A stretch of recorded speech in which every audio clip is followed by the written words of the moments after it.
But they went on for 16 years on television saying, "Hi, Mom. Hi, Dad. I'm going to the Emporium," whatever the hell that was. You know. Anyway, but it was fun with Rick. Nice guy. Actually, his first date with his first wife, Chris, was at our house. They came up to see a movie, The Old House, and she was 12. Anyway, this is a horrible picture of me, and the reason it is because John Wayne, who was also a friend, this is his house, and about an hour or so before this picture was taken, Duke said, "What do you think? We ought to have a little commemorativo. That's a tequila." And I said, "Sure, Duke." And so this is after a bottle of tequila. All right, hey you guys, I'm Audra Morgan. I had the storm here still at the South County, San Diego Superior Court, whatever, division. It's South Bay, where I came to earlier this morning. And I have Erin Callahan here with me, and she has been, welcome. Thank you. Yes, she has been fighting the family court system for roughly 4 years, trying to change orders and different things, and that's why we were here today, as she was attempting to, well, I will have you say that, but it's been a long struggle and journey, and so I just wanted to share her story. So she actually invited me here today, and I came and I wanted to participate, and it was very interesting to see how these hearings take place and how the judge, proceeds with each different, individual case that he sees. So it was interesting to witness that today. I wasn't sure how it was going to go, but why don't you tell us, I don't know if you want to get into your story a little bit, what brought you here, and then we can talk about why we were here today. Yeah, so I'm basically here today because almost 4 years ago, February 1st, 2023, I lost custody of my daughter after reporting abuse lawfully. So that distinction matters. I lawfully reported abuse to authorities. An investigation was launched. I waited 12 hours to inform the father, and that angered him, and basically he took me to court. A lot of allegations were made that were not true. I didn't even have an attorney at the time because I didn't think that there was any way that a court could take a loving, safe, protective mother away from her child without some kind of finding of harm and without the backing of Child Protective Services, who deemed me safe and protective and all of that. So it was very shocking to me on that day that I went to represent myself, thinking that there's no way, and lo and behold, the court, listens to the allegations, and in the best interest of the child, they thought that it was better to completely separate her from her mother and her siblings during a time of investigation, an open, active investigation. That investigation went on for 4 months. It was finally closed out as unfounded, but I still never got custody back. And through all this time, I've just been petitioning the court for some kind of relief. I've been asking for evidentiary hearings. I've been asking for witness testimony. I've been asking for so many things to please clarify how withholding information from 12 hours after I've already reported it to all authorities constitutes a risk to my child. And can you please connect the dots there, because I don't understand. And it's now, standing here today, it's been nearly 4 years, and I'm still on supervised visitation. The amount of supervised visitation that the court has ordered me would cost thousands for me to do that every single month. I can only exercise about a fraction of it because that's all I can afford, on top of the other fees that I have to pay for every month that the court has ordered, such as individual therapy, conjoint reunification therapy, and child support that gets garnished out of my paycheck. So there's no way, and I know this is not a story that is just applied to me. There are many parents that I have connected with since having my child removed and being placed on supervised visitation that are going through the same thing in many other states, but particularly plenty here in California. And some of these mothers, surprisingly, are professionals. I'm a professional. I'm a nurse practitioner. I'm in the military as a commander. I've never committed a crime. I've never abused a child, but yet here I am without my daughter. I've talked to other therapists who have had their kids removed. I've talked to a mom who's a pharmacist, her child was removed. And the running theme on a lot of these removals is that they went through a divorce or some kind of a separation from somebody who's a narcissist. And these people don't like to lose. And I was threatened high and low so many times if I ever left the relationship that he would do everything in his power to sink me and to ruin me. Those are his exact words. And that he would take our daughter and I would never see her again. I thought they were empty threats at the time, but now it seems like all of those threats came to fruition. But even so, the family court, I'm learning, is a very different court from civil court, from criminal court. There's supposed to be a level of checks and balances in the government, and I don't see that happening a lot in family court. I'm starting to come out with my story after talking to all these parents because I think it's important to raise awareness of where they're falling short in family court and where they're falling short on due process. Due process is essential to justice. And if people are coming forward and they're making detrimental decisions to a family and to a child based off of allegations, that should not be allowed. It should be based off of clear and convincing evidence. It should be based off of actual evidence. People should have a right to call witnesses. People should have a right to have live testimony. And those kind of things are frequently denied in family courts. And it's unfortunate because I've also been in probate court and I've also been in civil court, and I was treated a totally different way in those courts. They actually looked at evidence, they read reports. Family court is something else here, but it affects such a huge part of the population. And California specifically, with the lack of court reporters, that's unacceptable. If our only remedy is an appellate remedy, and the appellate courts don't even take your case if you don't have a transcript of the recording, that's a problem.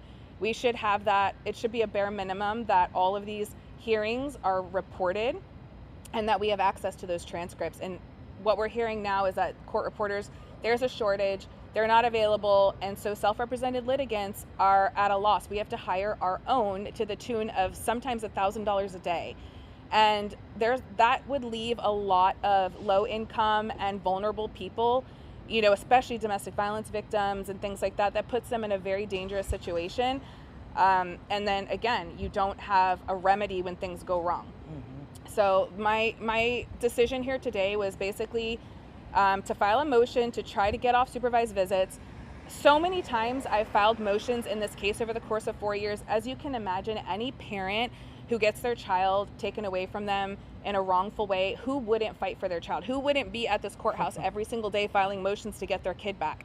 So I did what I could. I filed motions based off of what I thought were meritorious arguments. I consulted professionals. I consulted forensic psychologists, child psychologists. I consulted many people, and that armed me with, the feeling that I'm justified in coming here to file petitions to get my child back. But over the course of doing that, I was found to be a vexatious litigant, mm-hmm. which is now a recurring theme that I'm seeing a lot with parents in my position, is that they're getting put on vexatious litigant lists, which makes it even harder to petition the court for any kind of remedy or relief. I have to go through a bunch of extra steps, and it's used to slander me in court. Like even today, mm-hmm. I filed a motion. My motion had merit. I had to file permission to even file this motion, and it was approved by the judge of this court, the presiding judge. So I have a right to be here today for my case and for my motion, but opposing counsel immediately leads with, she's a vexatious litigant. Let's just remind everybody she's a vexatious litigant. So mm-hmm. it's used to prejudice me, and that shouldn't even brought up. We all know that I'm on that list. I'm trying to get off of it. I filed an appeal, but yet I'm still here fighting for my child, fighting for time with my child, and all of my requests have been completely 100% reasonable. I'm not asking for sole custody. I'm not asking for him to be on supervised visits. I'm asking for time with my daughter, natural, unsupervised time with my child. I think that's a fair request. I think it's a reasonable request. And if the court thinks that I'm some kind of safety risk to my daughter, they need to put it in writing, because withholding information, in my opinion, doesn't cut it. That's not enough. So that's basically the gist of my story. I'm starting to go vocal with it just so that I can help other parents. I'm now at a point where I feel comfortable litigating. I've been doing it enough. You did great. I've researched plenty. I've spent a lot of time in the law library. I've learned, even from the appeals that I filed, You get the opinion back, and they go line for line legally why your appeal didn't go through. So I've learned. Now I know how I have to enter each courtroom as if it's going to go to appeal. Each hearing is, I'm pretending like this is going to go to appeal, so I have to argue my facts and my points to the T legally. I'm not trying to go in there and fight emotion and he's a narcissist and he's a coercive controller. Like, I don't say that, because legally you need to fight. You need to fight with the law, because that's the only way you're going to get respected and the only way that you're going to get anywhere with your case. So but you filed to do the... Today I initially filed to get off supervised visitation. Right. However, as soon as I filed that motion, father starts creating all kinds of emergencies and sideshow circus of all these things. And so it created a lot of reports coming in that now need to be addressed with live testimony. So my intention today was to get an order for live testimony. I had to submit my subpoena.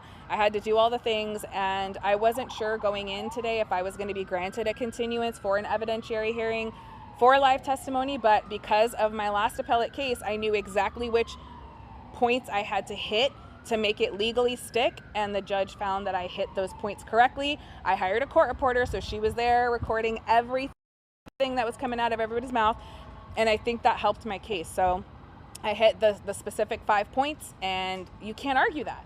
What are you going to say? Like, once you legally fight the law with the law, like, they can't really go against it. I mean, so here we are. I got a small, tiny win today, but I've been in this for 4 years, so I'll take it.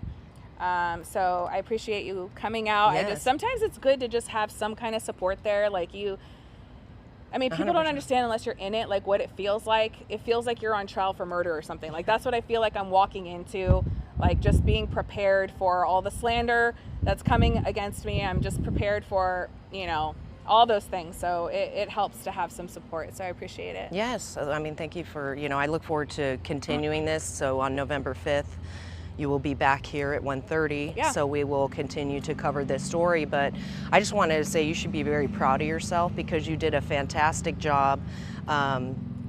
They don't want us to be comfortable in there, and it's like, as nervous as you were, you couldn't tell. So just know that it's like you walked in there, and the case that you presented was very well articulated, and it was you didn't bring in your emotion, like you're saying, like you're making. I believe that you walked in there believing that there would be an appeal, and that you're making sure you're covering all of your bases. So just understand that's really amazing. Not everybody can do that, and I think that parents get very scared to do it, because it is like, you're a fish out of water, trying to figure out how to go and play in their sandbox, and it's very difficult because they don't want us to know, so that they can, have some attorney come in and just wash you away, and I just feel like you're doing, just keep staying the course, and don't, feel like you're not doing the right thing by way of like the way you're speaking or whatever, because as a, somebody who's witnessing that, I'm like, dang, you could be an attorney, so, and Sometimes I think that feel you like learn that though. And going through these types of things, they're like educational experiences where take the opportunity to learn, because you're in it. And if you don't, and you stay that fish out of water, it's like you're not going to be able to get anywhere. But you can get in there, and you can actually have a conversation where he's going to take you seriously, because you know what you're talking about. Right, and that comes from, unfortunately, from the length of time I've been in this and experience it. So.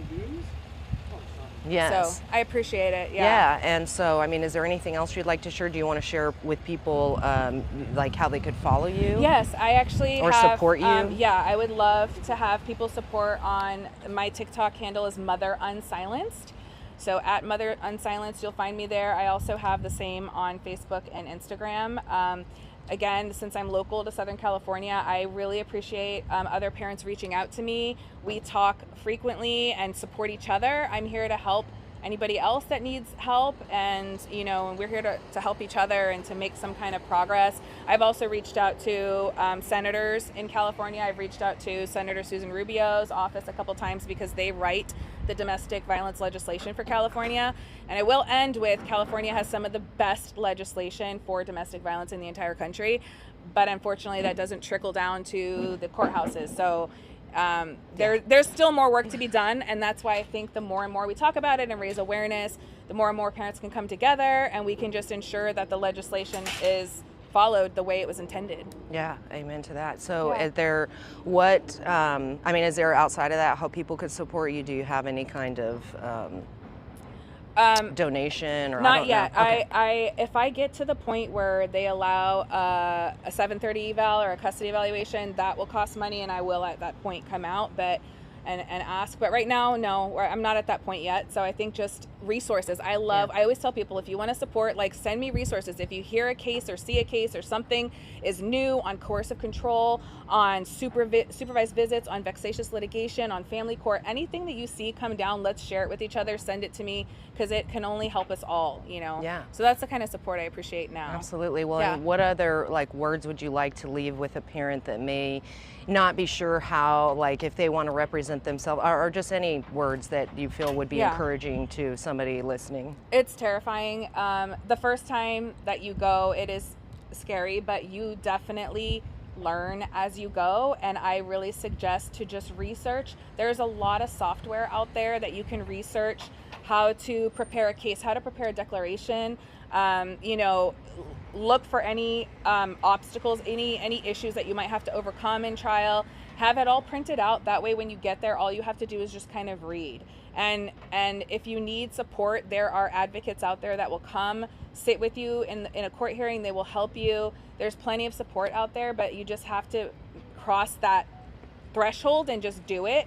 And sometimes I prefer that, because there are a lot of shady attorneys out there that will take your money and will string you along and do nothing for your case. And that angers me so much. So I know that the best advocate for my daughter is myself. So that's what I encourage. So people are free to reach out for me if they have questions or need some encouragement. So you would encourage them to do that, like, through a DM? Yeah, absolutely. Wonderful. Yeah. Awesome. Well, Erin, I'm so glad that I got to participate in this with you today, and I look forward to the next one, just to see how it goes. Yeah. And we'll just continue to share your story so that you can encourage others and just let people know they're not alone. I think that's what people feel like, because they want you to feel isolated, so that it's Yeah. like, especially when they'll say things like, don't talk about it. And it's like, that's exactly what we need to do, and that's the only way the Yeah. corruption will stop.